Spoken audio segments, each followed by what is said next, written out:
This is it. Welcome back. Welcome back. Welcome. The very first to episode 2, 3, 4, 5. I'm James Collingham. Ollie Johnson. Sarah. Teddy Robinson. Georgie Samra, International Ecommerce for the Cambridge Satchel Company. The Director of Ecommerce for Pooch and Mutt. Managing Director of Space Goods. The CMO of Grind. Chief Commercial Officer for Percival Menswear.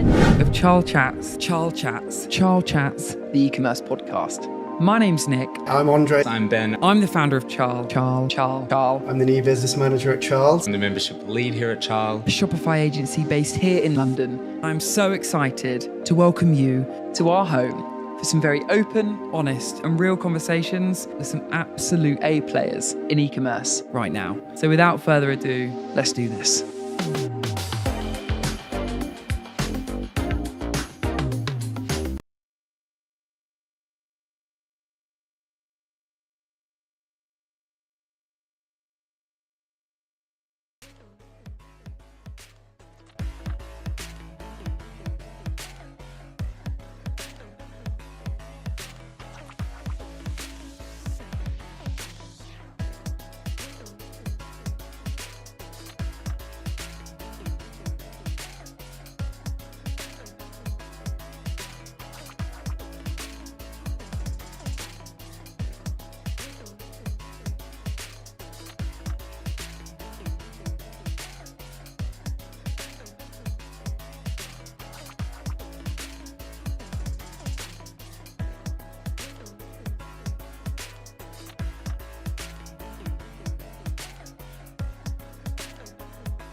Hello guys, hello. Welcome to our first ever live CharleChats webinar. It's so great to see so many people already on the stream. It's very, very exciting.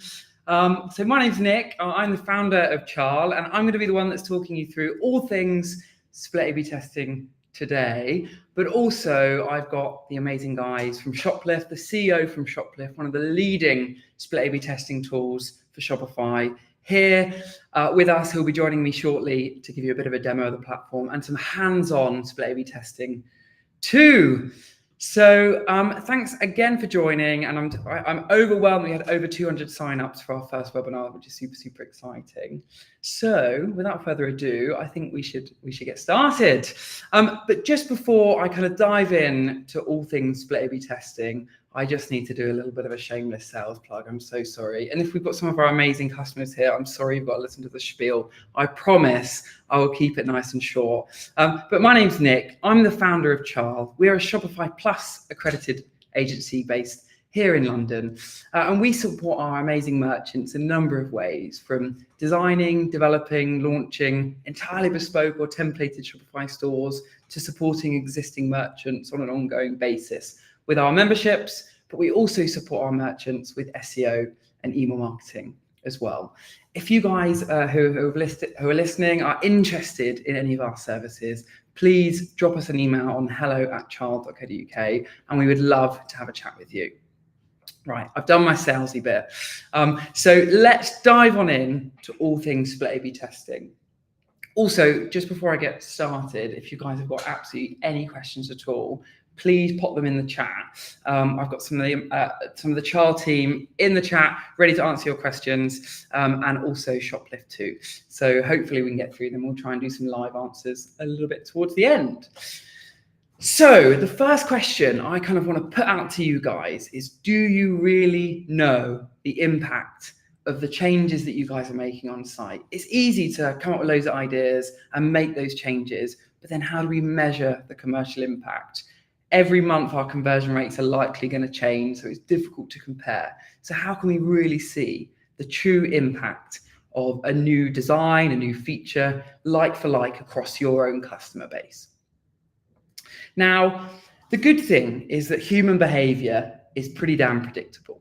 A study of 50,000 people telephone data and their travel plans literally showed that we could predict their travel behavior in 93% of the cases effectively, which is great because it means we don't have to do like a million different websites. Otherwise, I think we'd all find selling online pretty damn challenging.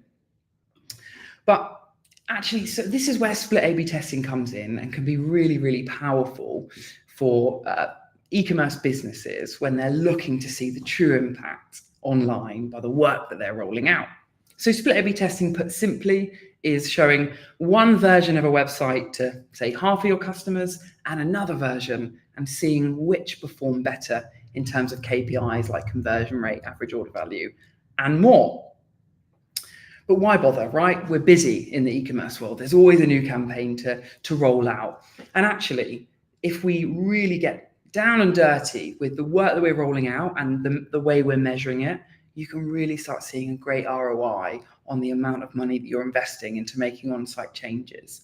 So split A/B testing will allow you to improve user engagement, such as bounce rate, time on site, the number of pages that customers are looking at, conversion rate. So testing two different types of landing page, for example, and see which one makes customers convert a lot better. And other KPIs like average order value. But the thing I find really exciting as an agency owner is being able to actually measure the return that you guys are getting from investing into design, development, and on-site changes. Because, hey, you would never roll out a Facebook ad and not look how many more sales you're getting coming back. Now, with split A/B testing and making improvements on-site, I always like to call this the on-site circle of love. Now, what this means is, yes, by testing new features and seeing which ones are better and then rolling out the best ones to everybody, we're likely to improve the main KPIs on site. But actually, it's amazing the impact that you can have to other features other channels around your website. So, for example, let's say you've optimized your website and now customers convert a little bit higher, they bounce less, and they spend more time on site. Well, guess what? That's an SEO ranking factor. Google wants to show the sites that perform best with their customers. They care about giving the best experience to searchers. But similarly, paid social, the quality metric, this looks at how customers behave once they've clicked that ad. It's not all about the ad. Of course, it's super important, but actually, how do they behave once they've clicked it? And you can bring down the cost of ads significantly by pushing them to a really high quality and well-optimized web page. Of course, higher conversion, higher AOV can be achieved with split A/B testing.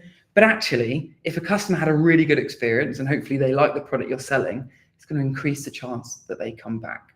Nobody likes a terrible on-site experience.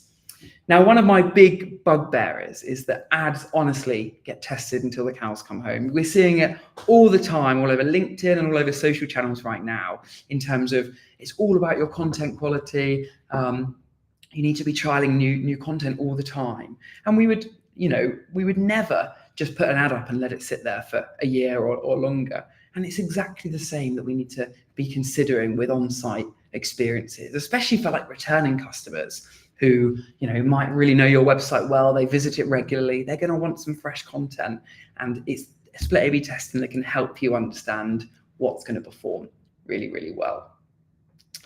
Now, the idea of this webinar is really to give you some of the high-level basics on how you guys can do some split A/B testing on your own websites, whether that's through an agency or actually through yourself as well. So we're not going to be going in super detail today, but we're going to give you some high-level tips that you guys can do yourselves.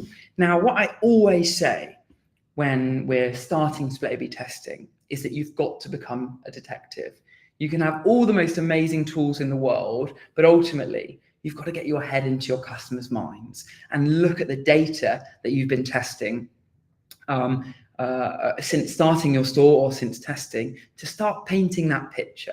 So I always say it, be the detective. Really try and use those different data points that you've got access to understand why a customer's behaving in a certain way and what you might want to do to try and improve the experience that they're getting.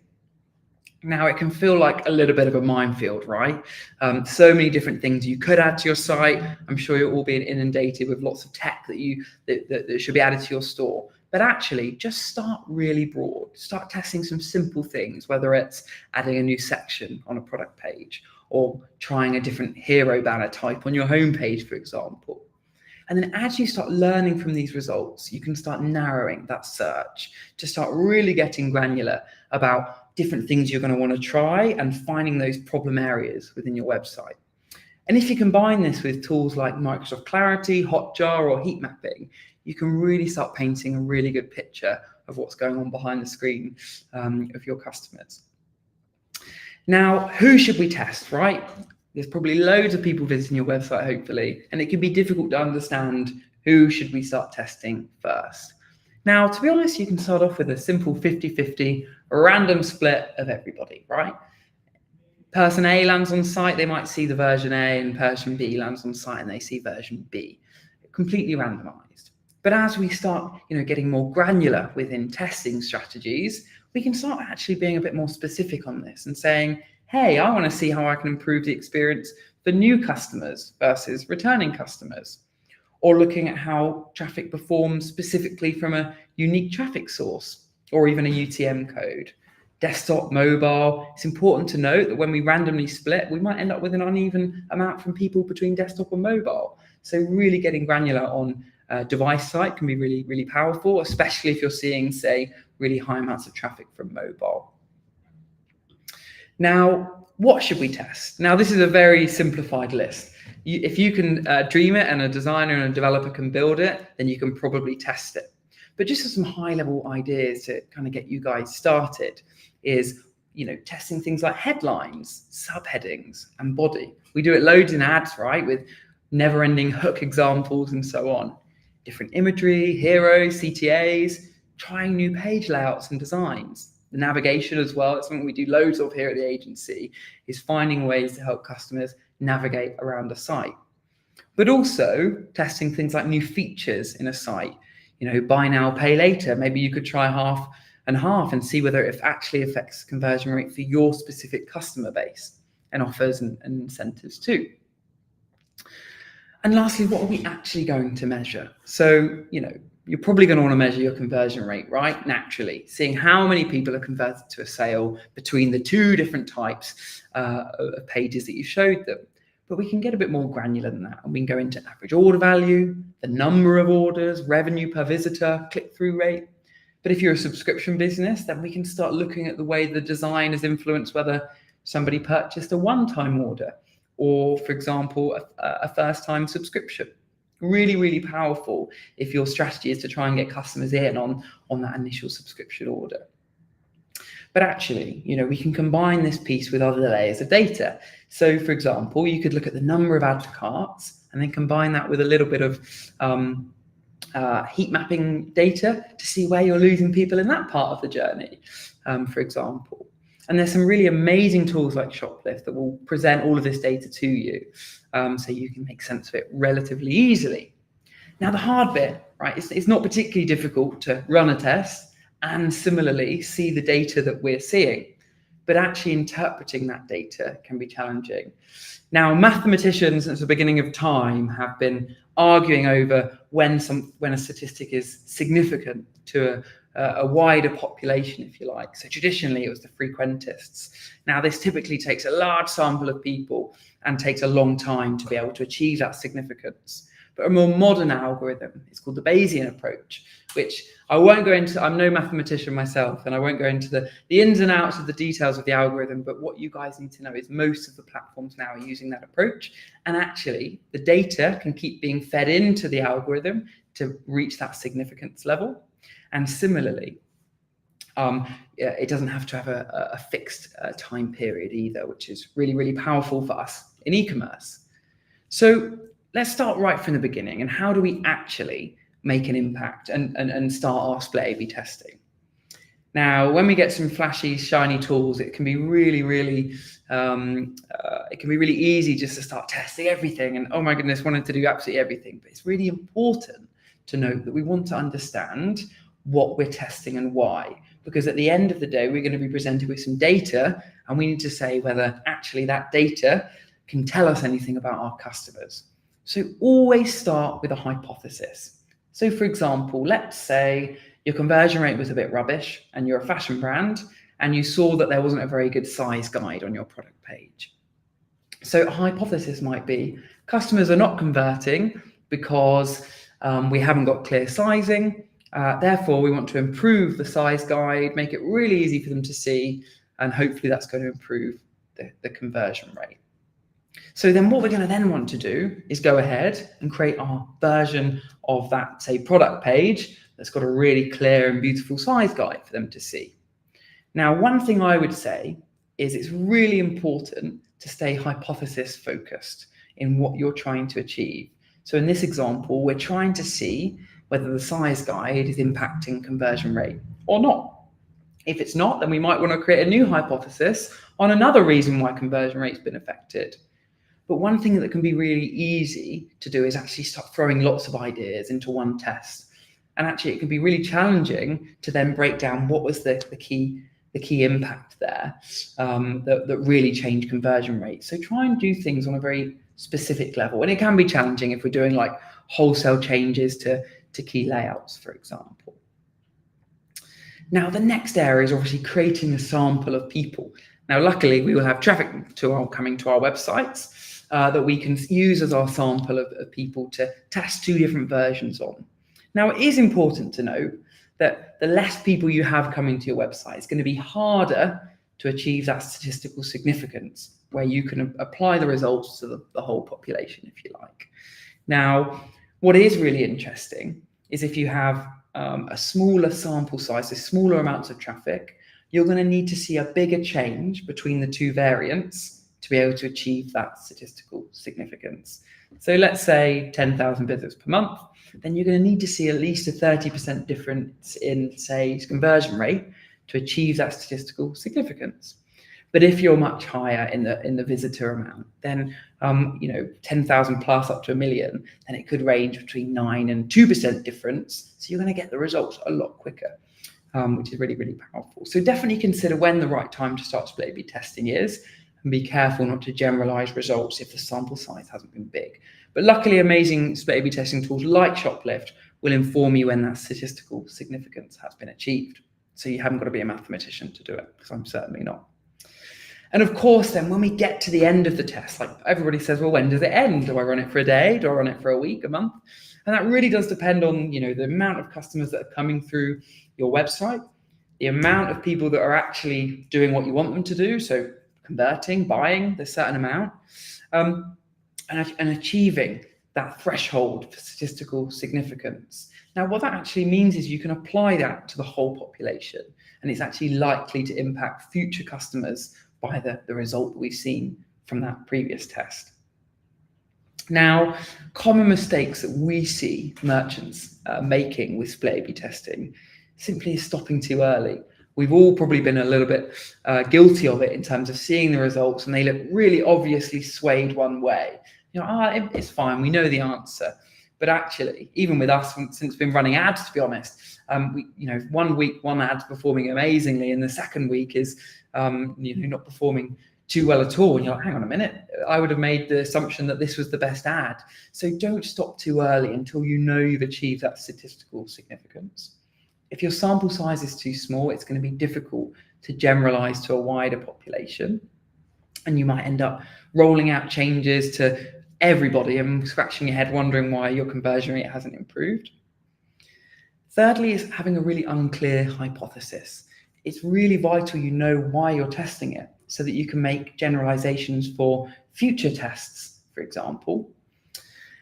And then also it's about considering how customers got to the area that you're testing. So for example, let's say a certain product page layout was converting poorly, but you need to understand how customers can actually get there. So while split A/B testing is brilliant, it's also really important to consider the wider journey of how customers reach these pages, whether it's we're pushing them from social, so they're a bit cold, so they don't convert as easily, or maybe it's a page that's quite hard to find on the website, so that customer may be not as interested as you might think they are. But once you've done a test, it's really important to keep iterating. Roll that feature out, the winner, but then start going, how can we make it even better? Because if the results of that test are really obviously better, then there may be more opportunity to push it even further with improved UI, design, features, etc. So I'm just going to give you guys a little bit of a high-level example with some results. And then I'm going to be bringing in the amazing guys from Shoplift who are hiding behind the curtain here to talk through how you would be able to set something like that up directly in Shoplift itself. So, for example, let's say you're looking at Google Analytics, you're looking at your journeys, and you're seeing that people aren't getting to the collection page or a large number of collection pages, as many as you want them to. So you might start thinking, well, maybe people aren't finding the entire range of product. So what we can do as a bit of a test is when they land on that homepage, present them with, of course, the hero, but also a version that has the key collections right at the top of that page. So actually giving them a choice of your product range straight away. So we've got our control, which is the original site on the left, and then we've got our variant option on the right, where we've added this widget that has different colors of watches that allows customers to go, oh, actually, yes, I'm looking for a red watch. And we can funnel them into that journey, hopefully to really impact the conversion rate because they can find the product quicker. Well, in this example, using the wonderful guys Shoplift data, actually adding this collection widget to the homepage led to a 17% increase in add to cart, which is really, really quite amazing and tremendous. Which can be really super, super powerful. So I'm actually now going to bring in the wonderful Austin from Shoplift, who can actually in real time demo you guys how you can set up a test just like that using their amazing platform. So welcome, Austin. Thank you so much for joining us.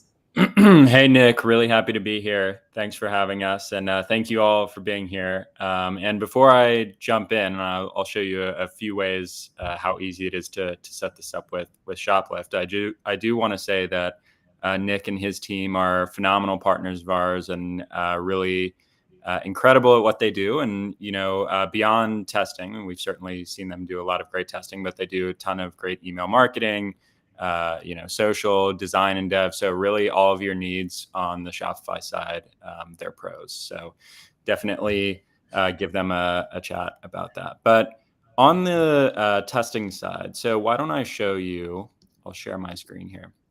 So for those who don't know, Shoplift is just a Shopify app. It's a one-click install from the Shopify App Store. And it's really harnessing all of the power of your Shopify theme and really extending it into, the possibilities that, Nick just showed. You can get some incredible results. So there are a few ways you can do this. So I have my homepage here that's pulling directly from my Shopify theme. And if I want to, if I have an idea in mind and I want to, start with maybe a small change, I can create a duplicate of my homepage, and then I can just go edit directly in Shopify.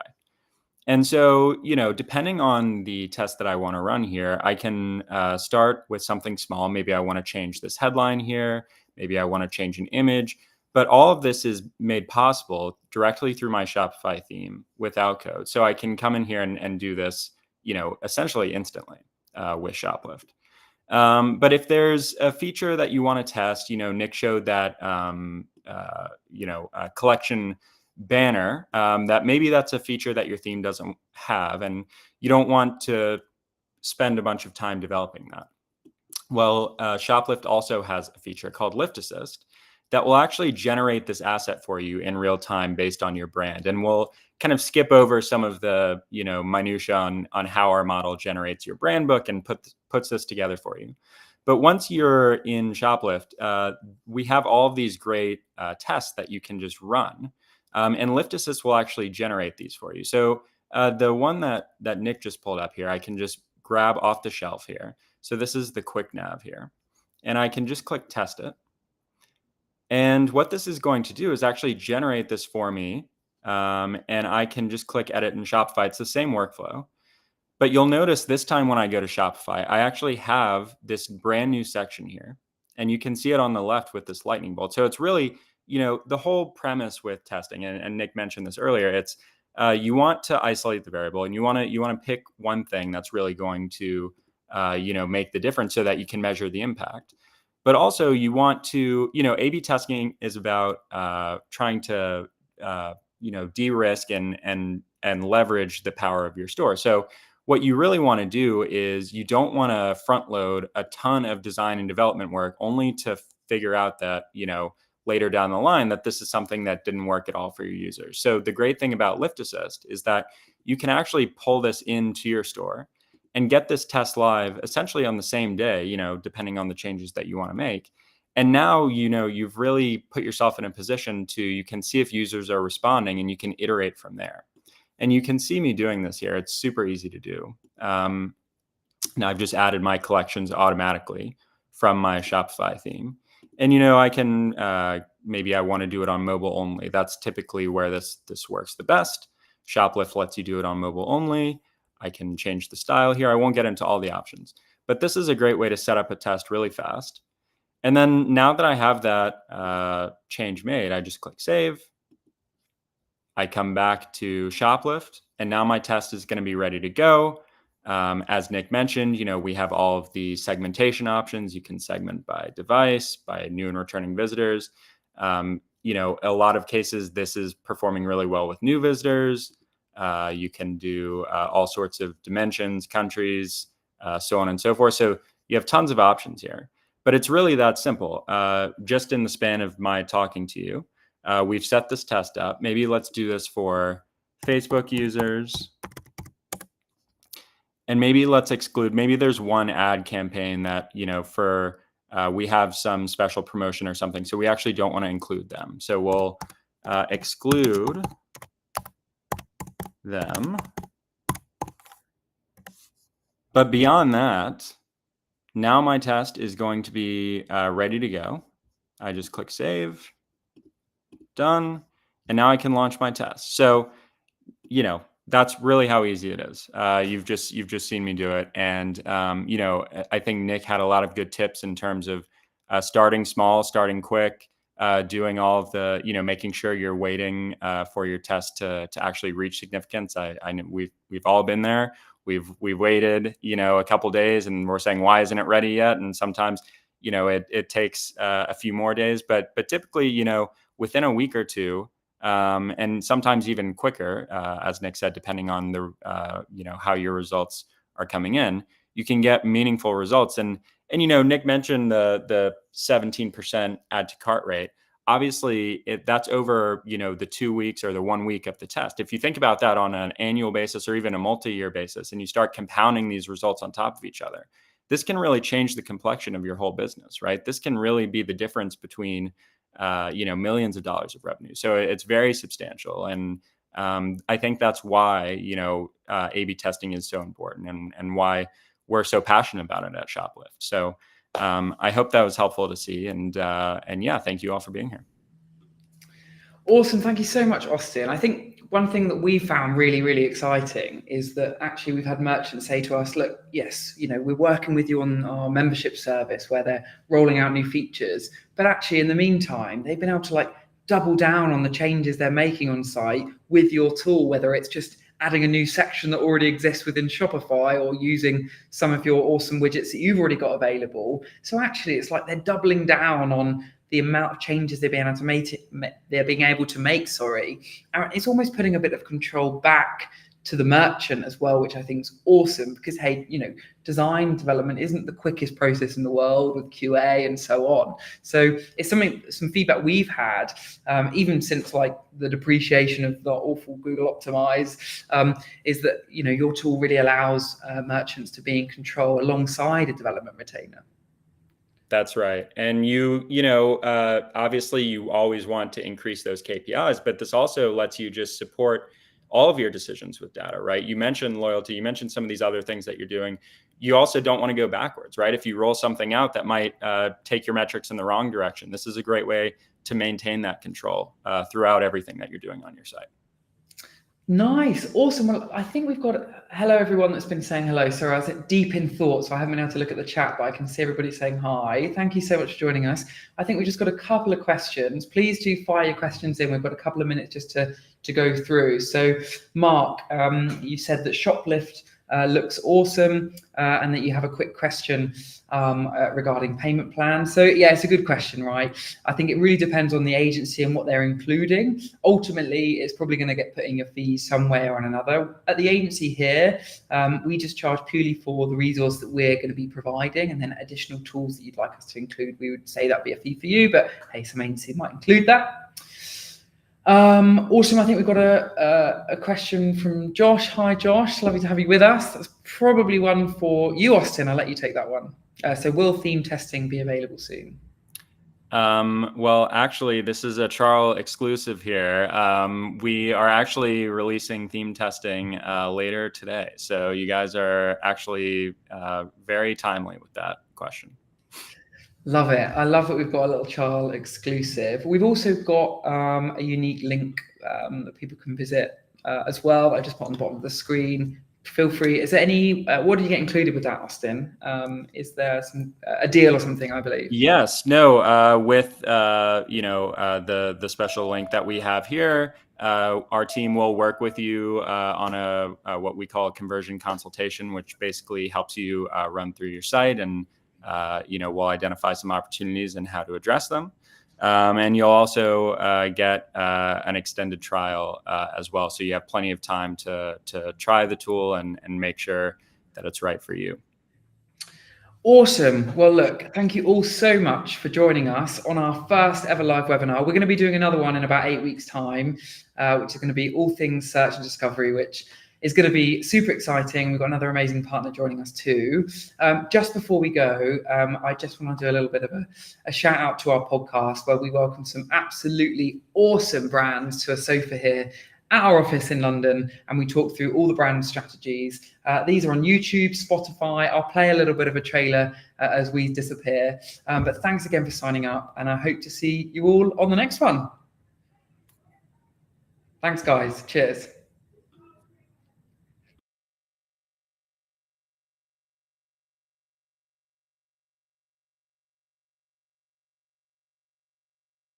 This is it. Welcome back. Welcome back. Welcome. The very first to episode 2, 3, 4, 5. I'm James Collingham. Ollie Johnson. Sarah. Teddy Robinson. Georgie Samra, International Ecommerce for the Cambridge Central Company. The Director of Ecommerce for Pooch and Mutt. Managing Director of Space Goods. The CMO of Grind. Chief Commercial Officer for Percival Menswear. Of CharleChats. CharleChats, the e-commerce podcast. My name's Nick. I'm Andre. I'm Ben. I'm the founder of Charles. I'm the new business manager at Charles. I'm the membership lead here at Charles. A Shopify agency based here in London. I'm so excited to welcome you to our home for some very open, honest, and real conversations with some absolute A players in e-commerce right now. So without further ado, let's do this.